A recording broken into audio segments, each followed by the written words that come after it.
If you want access to bonus episodes, reading lists for every series of Empire, a chat community, discounts for all the books mentioned in the week's podcast, ad-free listening, and a weekly newsletter, sign up to Empire Club at www.empirepoduk.com. With a major selection of the looks your kiddos love starting at just $4 in the Walmart app, a new school year means a stylish new them. Who knew? Find skater skirts and Crocs that say, I'm casual but cool. Sparkly sneakers that say, it's my classroom, you're just learning in it. And preppy polos that say, I'm the teacher's pet, even if they're mommy's menace at home. Find their favorite styles starting at just $4 in the app. The Walmart you thought you knew is now new. Ryan Reynolds here from Mint Mobile. With the price of just about everything going up, we thought we'd bring our prices down. So to help us, we brought in a reverse auctioneer, which is apparently a thing. Mint Mobile Unlimited Premium Wireless. How to get 30, 30, bit to get 30, bit to get 20, 20, 20, bit to get 20, 20, bit to get 15, 15, 15, 15, just $15 a month? Sold! Give it a try at mintmobile.com/switch. Upfront payment of $45 for 3-month plan, equivalent to $15 per month required. New customer offer for first 3 months only. Speed slow after 35 gigabytes if network's busy. Taxes and fees extra. See mintmobile.com. Hey, it's Paris. You know I love sparkly things, right? Like stars. Duh. And thanks to Hilton and AutoCamp, I just slept under them. Picture me, serving looks by the fire outside my luxurious Airstream, making s'mores with the kids, while a national park is our backdrop. The great outdoors meets Hilton hospitality. That's hot. Explore all the new ways to stay at Hilton.com. Hilton for the stay.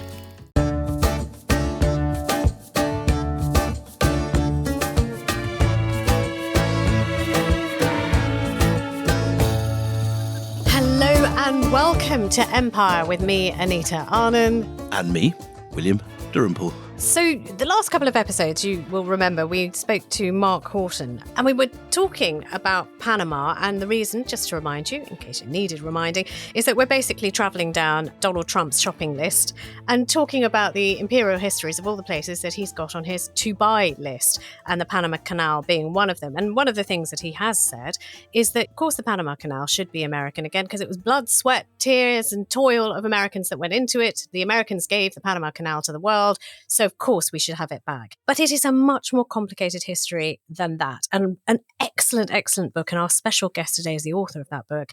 Hell's Gorge tells a very different story, the battle to build the Panama Canal. Completely wonderful book and just beautifully written, amazingly researched. You just butted in before the big build-up of the author. Wait, it is a wonderful book. We needed to pick it up at all points possible. But let's pick it up with a name, because that name is Matthew Parker's name, and he's with us. Hello, Matthew. Hello. Can I just say, one of the things that comes across so strongly in your book, a lot is said about the Panama Canal, and particularly these days about what a feat of engineering it is, because you have this, the isthmus we talked about with Mark Horton in the last episode, this finger of land that separates two oceans, that connects two continents, but it is such a mountainous area, and to have the human chutzpah, if you like, to think, actually, you know what, I will defeat those mountains, I will defeat those swamps, I will defeat those jungles and build a canal. It is indeed an extraordinary idea and feat of engineering. But the human cost that goes into defying nature in this way is astronomical, isn't it? Yes. I mean, you can say that it's a sort of two-part story, which I think we'll sort of come to. But it's at one time the greatest engineering disaster in history, in terms of the first attempt. And then the second attempt, there's a lot of nuances I'm sure we'll discover, but it really was an extraordinary achievement by the American-led project. I mean, something up until the moon landings, it was the greatest engineering achievement in history. And if you go to the canal, I don't know whether you've been and seen the canal. I haven't been lucky enough yet, but I will be going now. It's sort of just very odd. You're sort of there and you see these huge locks with the Panamax ships with sort of inches either side of these huge locks, which were built over 100 years ago and still working fine. I mean, that's an incredible achievement in itself. And then you rise up through the locks and you go across this lake and you're going through a mountain on a bit of water. It's just very strange. But if you see the canal before it was filled with the water, it's even more spectacular. The photos, you see little people like ants, and you see all the work going on, and it's almost like a sort of inverted Tower of Babel, if that makes sense. There's sort of steps going down. One of the things, Matthew, you bring out so astonishingly in your book is the unbelievable cost in wrecked and shattered human lives. These trains just taking away corpses day after day of people that have died in the making of this thing. Yeah, well, if you go right back, you look at the map and you see this great big sort of wall of America standing in the way of travel between Europe and Asia. And this goes back to Columbus and Balboa, of course. And you see this tantalizingly narrow isthmus. And it looked so easy. Well, just clear out this little blockage out of the way. On a flat map, it looks easy. On a flat map, On a flat map, it looks easy. Yes. And this idea sort of gripped people for hundreds of years. Sort of poets, engineers, kings and emperors, they all became almost infected by this idea that this was the lure of the isthmus, it was called, or canal-itis. And it almost became like a disease, an obsession, even to the extent of people losing their reason following this dream. It was the great unfulfilled engineering challenge of the 100 years. But it's probably the most difficult place in the world to build a canal for lots of reasons. Well, I mean, one of the quotes that made me laugh is, as you say, sort of hundreds of years ago, ever since there was imperial travel, people have dreamt or had this infection of canal-itis. But when, the first plans were presented to Spain, Philip of Spain said very grandly, well, if God had meant there to be a canal in Panama, he would have put one down. So, It's a lovely quote. If God would have wanted a canal, he would have put a canal there. Yeah, there was a sort of belief at that time that the Pacific and the Atlantic had different sea levels. So that if you built a canal, the Pacific would just pour through, which would obviously cause chaos. The other sort of slightly more realistic concern was if you build a canal, then you're not only giving access to your ships, you're also giving access to your enemy ships. And that meant that the French and the Portuguese and the English could come through and they could hazard your immense wealth in Peru. This occurs again when we look at the sort of Americans. It's better not to have a canal than a canal under the control of a hostile power. Now, Matthew, in the first episode, we talked about Balboa, who you just mentioned. In the second, we talked about, indeed, the enemies, the English pirates, such as Drake and Captain Morgan, who harassed the Spanish in Panama. Could you, because I know Anita's particularly longing to hear more about Scotsmen. No, God.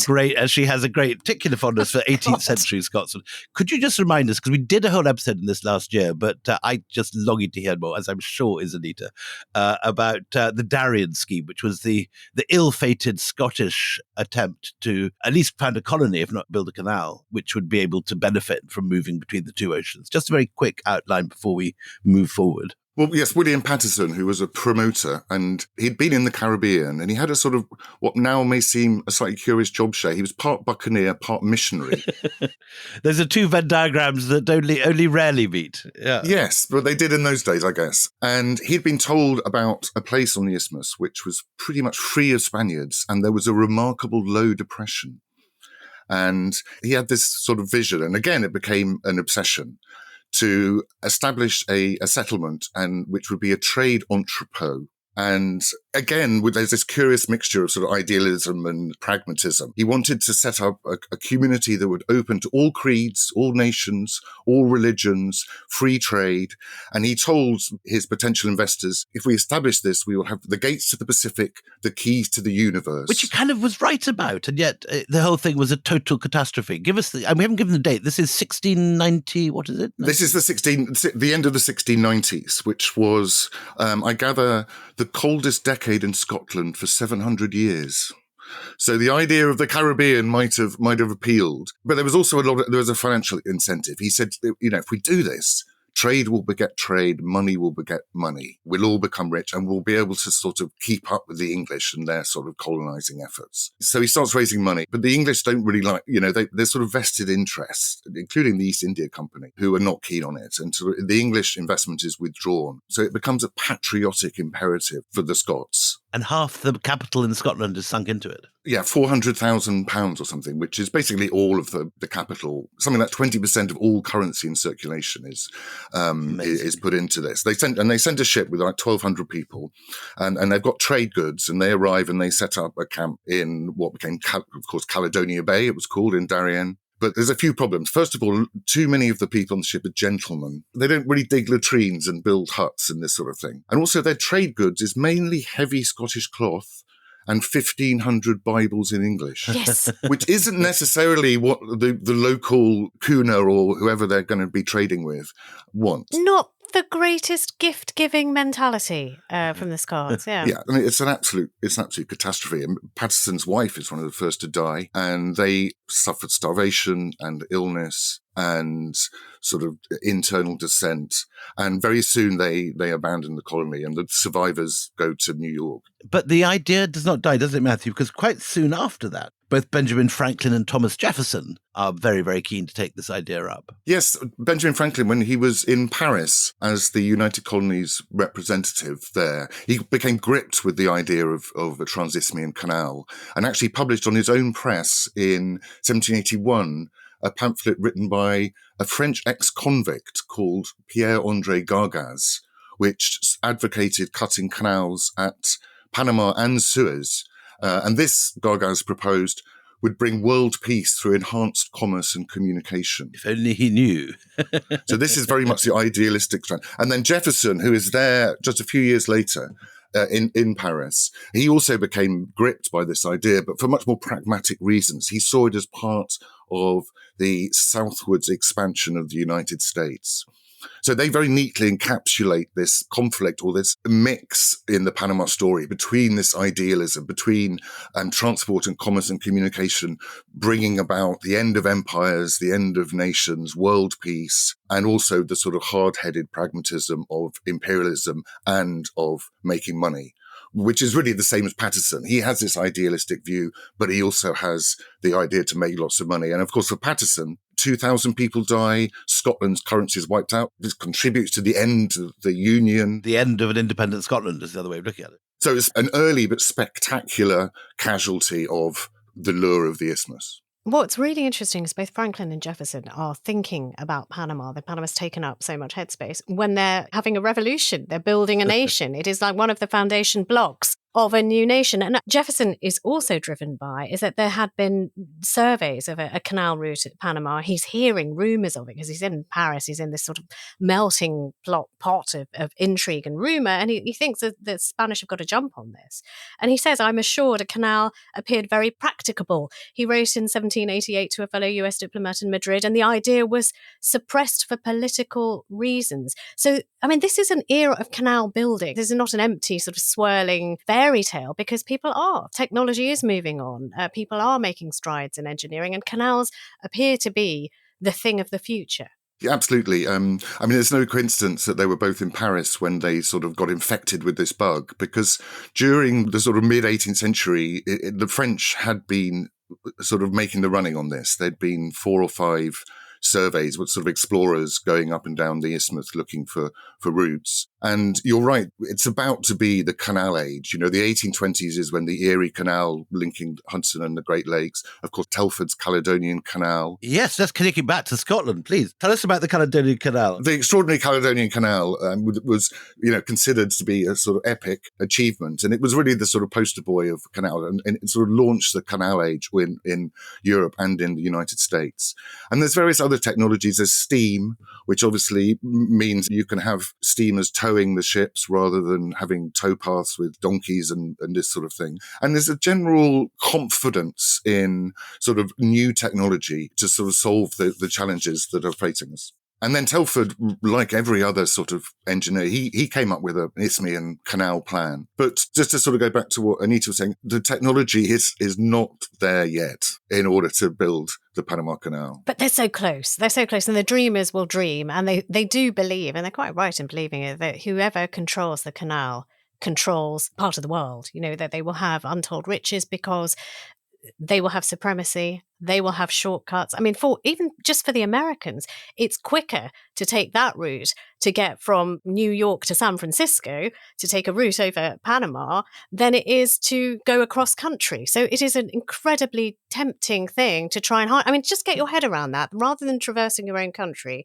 it's easier to fling yourself into the ocean, get to the isthmus, cross the isthmus somehow, and then go up the other side of the country. What is also very important, of course, is the Erie Canal, which is 1825, when they join the Hudson River with the Great Lakes, which is another stupendous achievement. One thing we haven't talked about, though, is where is Panama in the world? So it has been under the thumb of Spain for a while, Colombia at its side. I mean, what is the political allegiance and independence or not of Panama at this time? Well, Panama was originally part of sort of Bolivar's Gran Colombia, which included Venezuela and Ecuador. Just explain who Bolivar is. Bolivar, the sort of one of the leaders of the independence movement for South America against Spanish rule. Mixed race and an extraordinary fighter and incredibly charismatic figure. That's right. And Panama achieves independence from Spain in 1821, but remains part of Colombia. But there is a sort of independent spirit, I would say, in Panama. It's very difficult to get from Colombia to Panama because of this very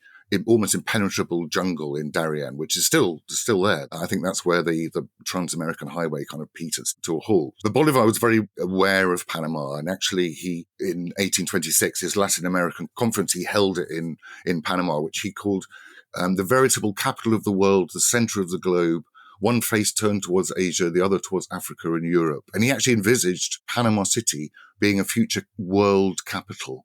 Such was its sort of incredibly important position. And he wanted a canal because up until about 1750, their raison d'etre had been as a transit route for the Spanish. But then it just becomes with all the pirates. And I think the final straw was Admiral Vernon in 1739 landing in Portobello with 3,000 men. So they stopped the treasure ships. So then Panama loses its commercial position. Just explain that again, Matthew. Who's Admiral Vernon and what's going on here? This was actually a period of official war with Spain, because obviously in the Caribbean, war didn't necessarily need to be declared. This is the British war with Spain.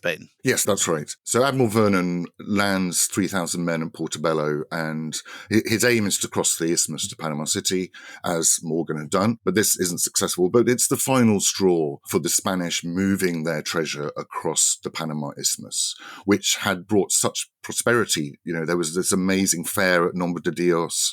It became a transshipment, for all over the Americas. All that's gone. So by the 1820s, the Panamanians are saying, look, we need some sort of a canal or a road or something to restore our prosperity. We can't pass Admiral Vernon by without mentioning that his nickname was Old Grog, which That's right. is as good a nickname as anyone was ever given. Anyway, so Bolivar actually, he sets up a survey for a canal in the 1630s, which was actually run by an English army captain called John Lloyd. And he came up with a scheme for a sort of river, then a railway, and then at some point a canal. But he gives us a nice little snapshot of Panamanians at this time. This is from the point of view of an English captain, just to warn you. He dubbed them superstitious. Billiards, cockpits, gambling and smoking in low company are their exclusive amusements. Their best quality is great liberality to the poor and especially to the aged and infirm. So that's just a little picture of Panamanians at this time.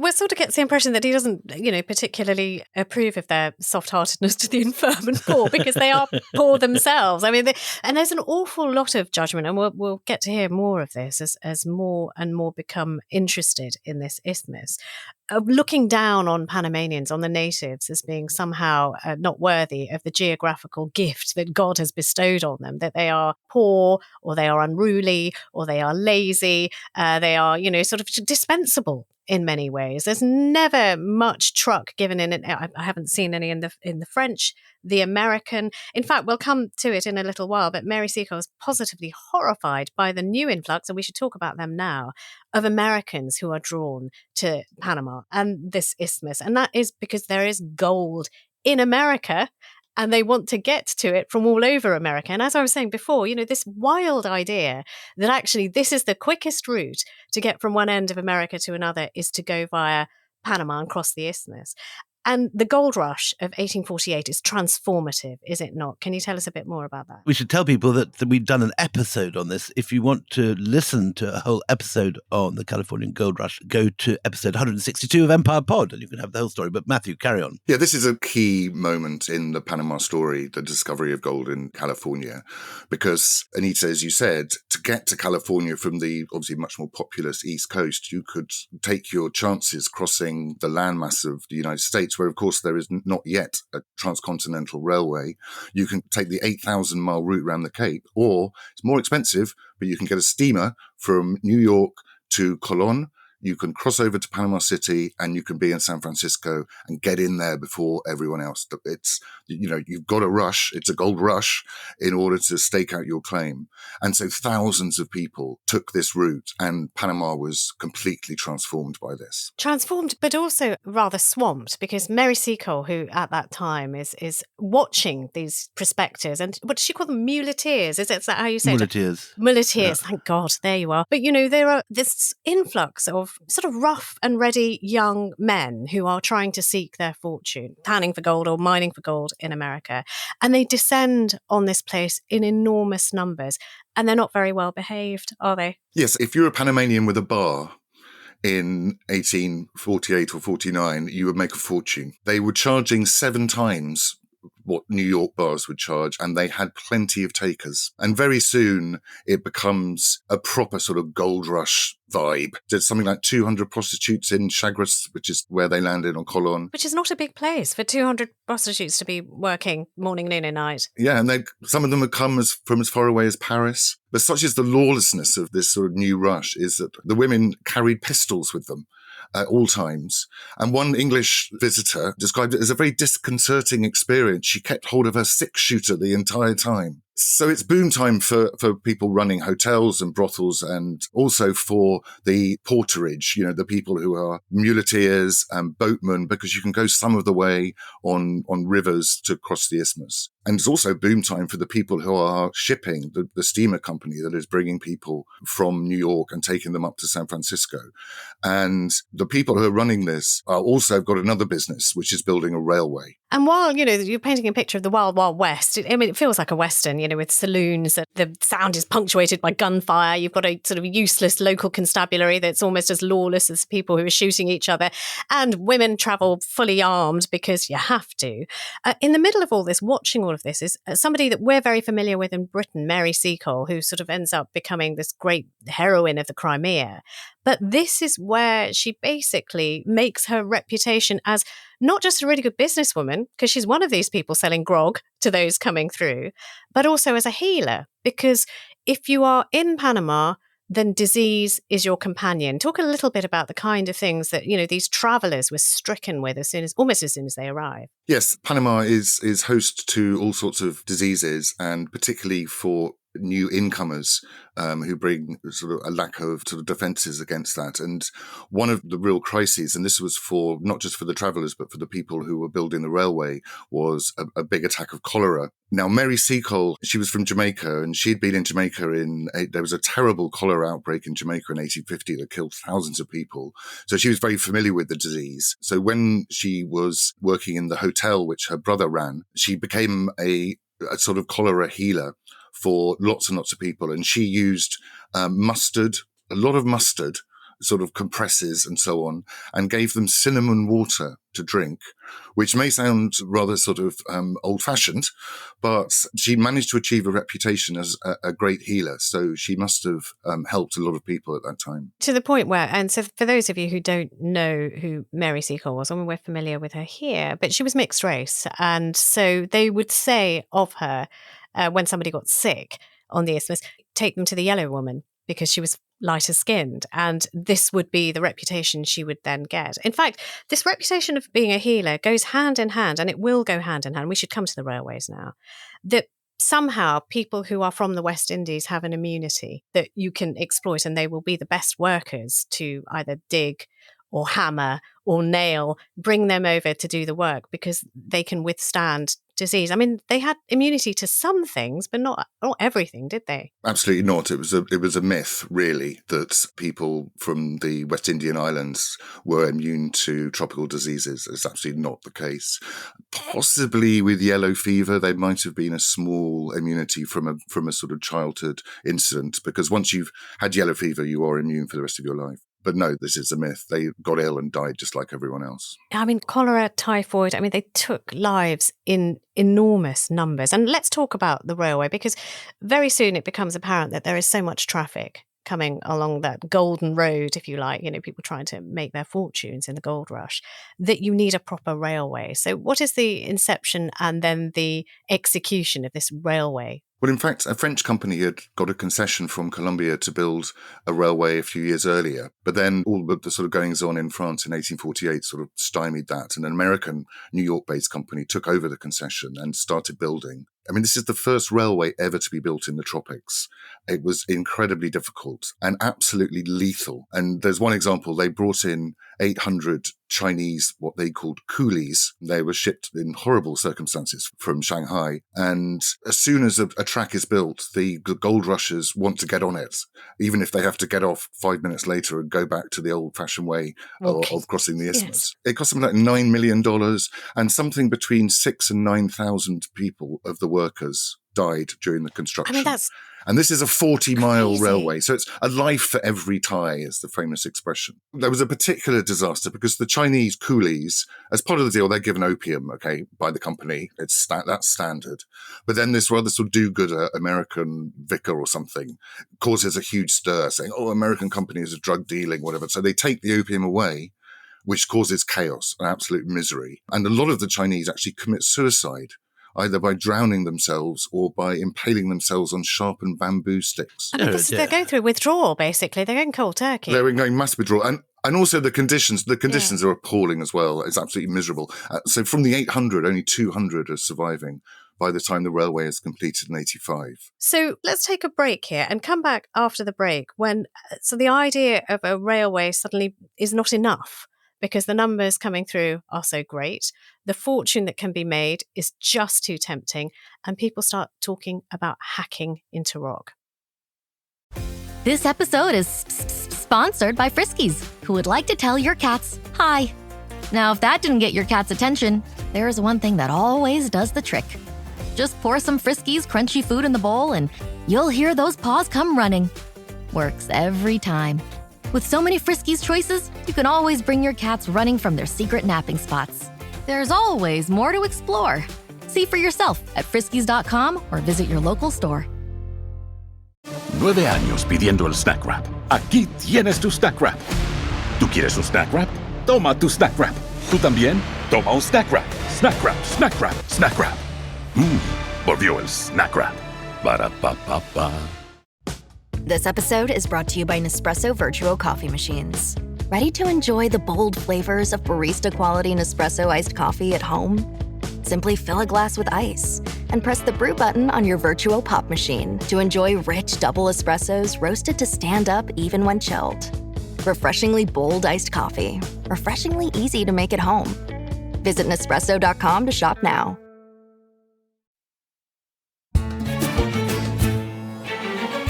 So, welcome back. We've now got a railway running across the Isthmus of Panama, but the idea of a canal is brought up again, and this time it's the French who bring it. Matthew, tell us about the beginning of this French idea. Well, there's sort of lessons learned and not learned from the railway construction. It's a real breakthrough for Panama Canal. They've found the lowest point in the continental divide at a place called Culebra, 275 feet. And this is, of course, this rocky spine that runs, I guess, from the Andes through Central America and into the Rockies and the Appalachians. And this is like any canal's got to break its way through this. And they've found the lowest spot. So that's fantastic. The railway has opened up the interior to exploration and surveying. And transporting labour, also importantly. Absolutely, and materials. But there's a couple of things that should have warned the French about the difficulties that were ahead. They had a terrible problem with the terrain. It's the deep marshes, the very hard and oddly mixed rocks, and the landslides cause endless problems. But the biggest warning was the death toll. The horrendous death toll of building the railway should have warned the French that they might suffer from similar problems. And the majority of people who worked for the French and who will work for the Americans will be West Indians. Is that right? That's right. And it was the same on the railway. There was something like 5,000 Jamaicans were a part of the construction team for that. Imported by the Brits, or do they come with their own volition, or what's the method they get there? What will happen is that the railway company will send recruiters to Kingston who will set up offices and sign people up and ship them in. So, Matthew, tell us about the different French people who suddenly turn up with a scheme to build a canal, and particularly this character, Ferdinand de Lesseps. He sounds fascinating. Yes, well, what's been happening after the basically American-built railway, the Americans are making all the running on potential canal plans. All of their presidents are very keen on the idea, and they send surveyors out. They do some proper surveys rather than the sort of rather chaotic ones that have been going on from the Europeans up to this point. They're all set to go. They decide we're going to build a canal at Nicaragua. And then suddenly into the picture comes Ferdinand de Lesseps, who is absolutely world famous for his amazing achievement of building the Suez Canal that opens in 1869. It was built right through the 1850s, wasn't it? That's right, 120 miles, which changed the world. It made India 6,000 miles closer. I mean, it altered the geography of the world.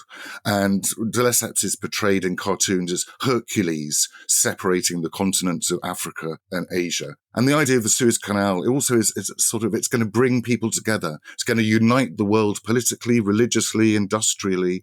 It's going to sort of launch this idyllic future with no nations and no wars. So he is a sort of superstar, and very much the spirit of revanche, which was the sort of recovery of the French after their terrible humiliation in the war with Prussia in 1870 and the chaos of the Commune subsequent to that. So France makes this amazing recovery, and de Lesseps is very much a sort of symbol of this. He's a sort of classic Victorian amateur. He was actually a diplomat, which is what took him to Egypt and helped him make friends with the Pasha and the Pasha's son, which sort of got the whole Suez thing going. Always good to have a Pasha on board.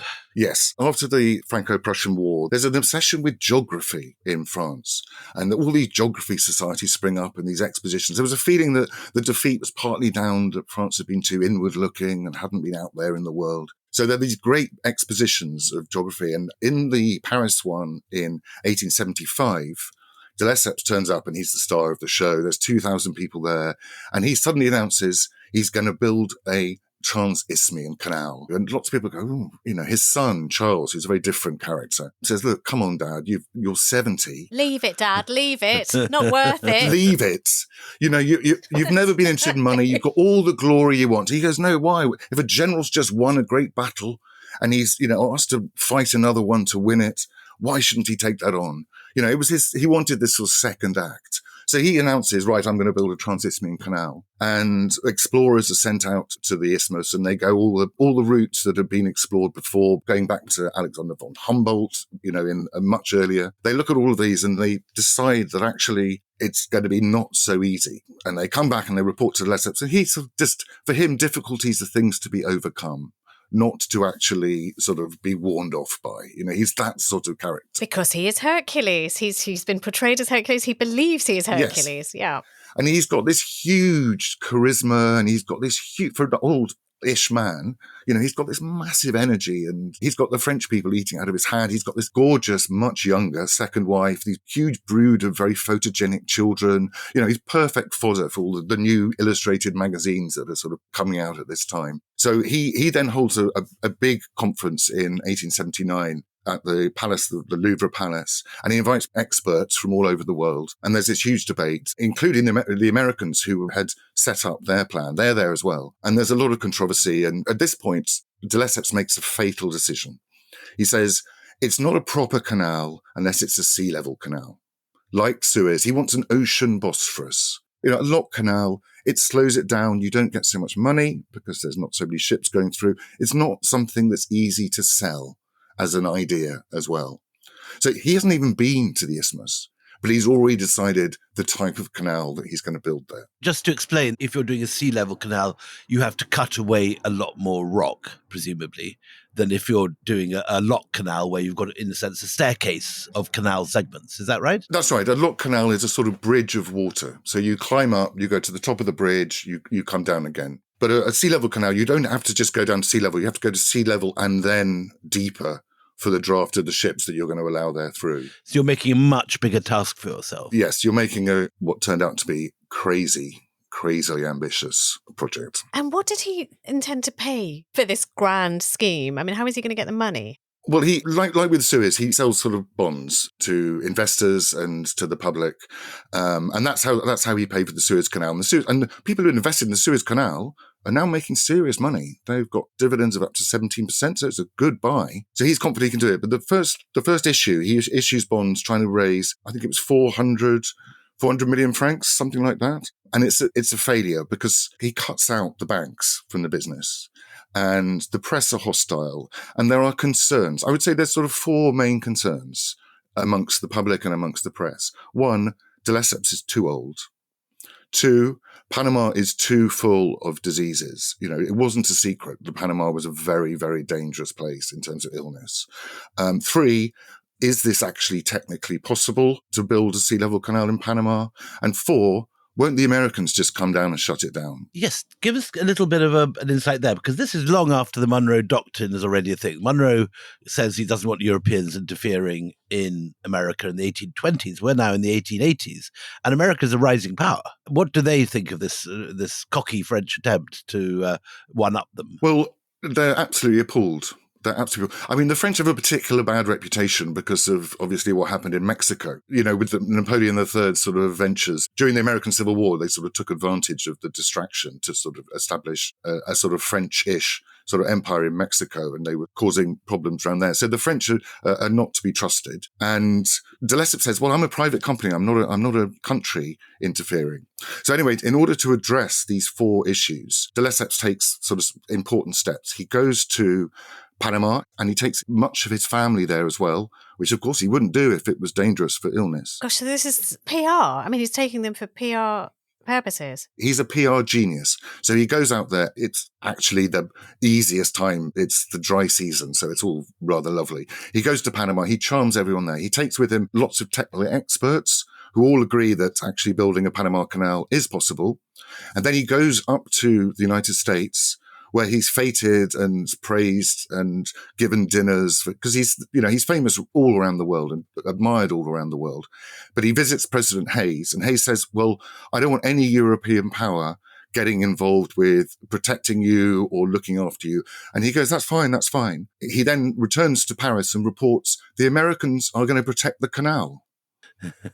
I've got their support. I mean, he just turns it. Hayes doesn't want them there. He says, Panama is like a part of the coastline of the United States. This is, you're on our territory. Right. This is a Trumpian claim. He's also trying to raise money, but the Americans don't want anything to do with it. He goes to London, where, again, he's feted. He has a dinner with Gladstone and Disraeli, both give him speeches in his honour.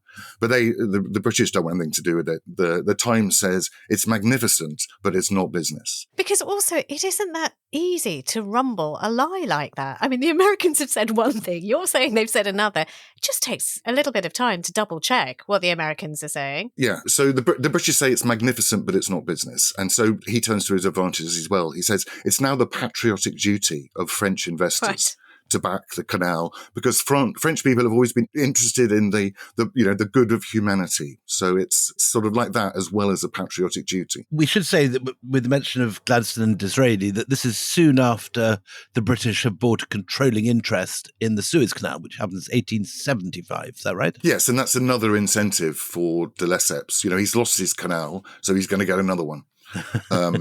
Basically. So the other key thing, to answer your point, Anita, about why people aren't calling this out, the other thing he did is he took on the banks, which he'd shunned before. He said the financial institutions were hostile because they hadn't been paid. So then he takes them on. They make a fortune. He also starts bribing the press, hand over fist. So all of the journalists and all of the papers who had said this Panama, he's too old, it's too dangerous. They're suddenly out, who's looking virile today?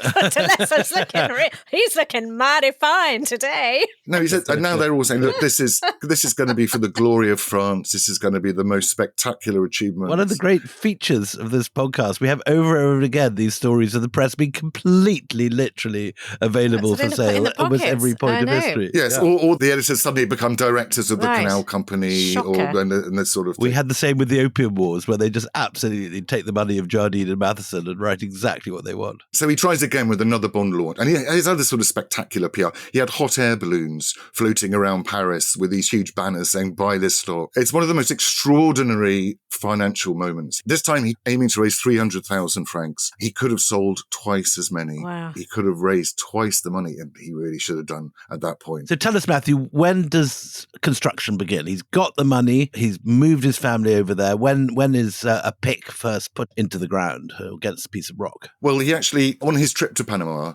he actually did this display, I guess. They all went out in a boat in order to get to the mouth of the Rio Grande, the river that comes down to Panama City. So they're on the Pacific side.